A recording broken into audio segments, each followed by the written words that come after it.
The crystalline observation deck of the Harmony's Edge hummed with nervous energy as Captain Veldar adjusted the long-range sensors for the third time in 10 minutes. The sleek Altarian vessel maintained a safe distance of 50,000 kilometers from Kepler 442c, a world that had claimed 17 survey ships in the past decade. Atmospheric readings confirm lethal radiation levels, reported navigator Kixan, her 4 arms dancing across holographic displays. Surface temperature variance of -80 to +120 Celsius.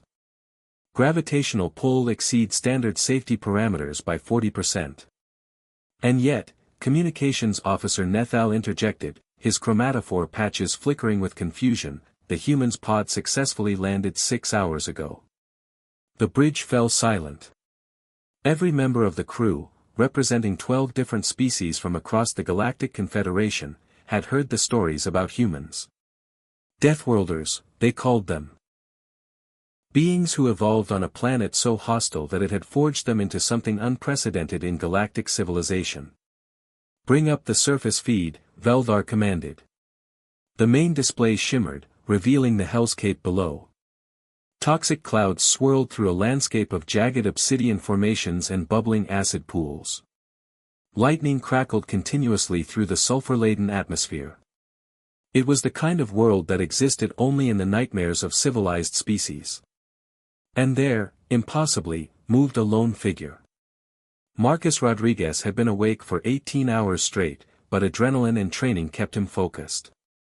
His environmental suit's power cells would last another 72 hours at current consumption.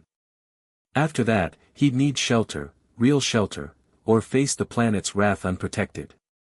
The escape pod had provided him with a basic survival kit, a plasma cutter, water recycling unit, emergency rations, and a compact atmospheric processor.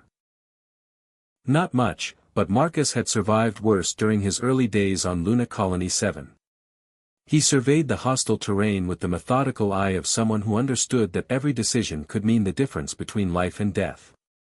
The obsidian formations offered protection from the wind, but they conducted heat too efficiently. The acid pools were obviously non-starters. But there, a natural cave system in the volcanic rock face, elevated enough to avoid the worst of the atmospheric corrosives. On the Harmony's Edge, Science Officer Othare's tentacles quivered with disbelief. It's heading directly toward the most unstable geological formation on the continent. Perhaps it doesn't understand the danger, suggested Kixen hopefully. They watched as Marcus reached the cave entrance and began his work.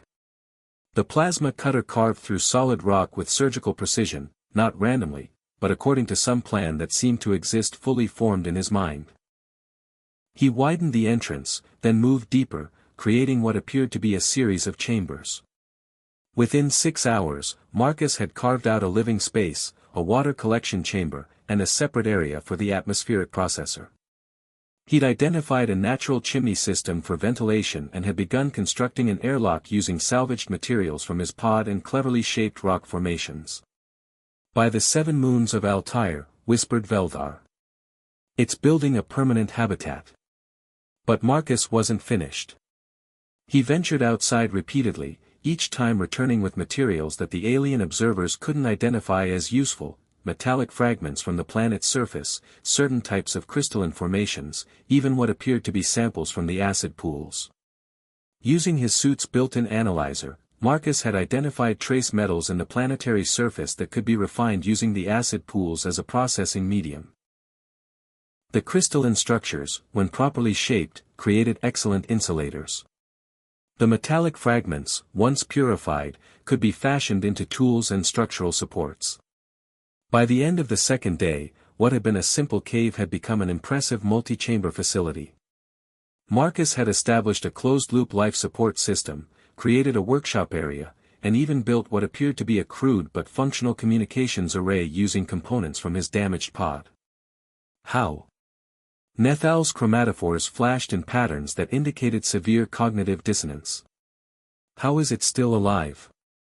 Medical Officer Yilden, a being whose species had mastered biotechnology for millennia, studied the readings in fascination.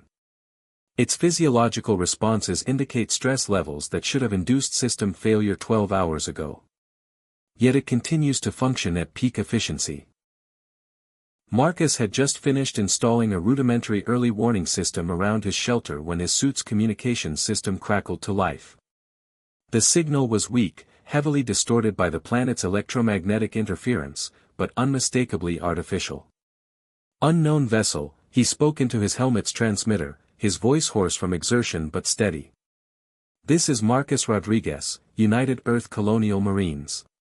If you're receiving this, be advised that Kepler 442c is hostile but survivable with proper preparation. I've established a functioning base camp and can provide tactical advice for future survey missions." On the bridge of the Harmony's edge, 12 different species stared at their displays in stunned silence. The human had not just survived, it had thrived. In less than 48 hours, it had accomplished what their best engineers estimated would take a fully equipped survey team at least 2 weeks, assuming they could survive the initial landing. "Captain," Communications Officer Nethal said softly, "the human is requesting permission to share survival data with other ships. It wants to help others survive this world." Veldar's primary eyes focused on the display showing Marcus's shelter, a testament to ingenuity, determination, and something else that the Galactic Confederation was only beginning to understand. These Deathworlders didn't just survive impossible conditions, they actively sought to make those conditions survivable for others. "Open a channel," Veldar ordered. "And prepare a full diplomatic contact package. I believe we have much to learn from this species." Below, Marcus Rodriguez continued his work, transforming a world of death into a beacon of hope, one carefully placed stone at a time.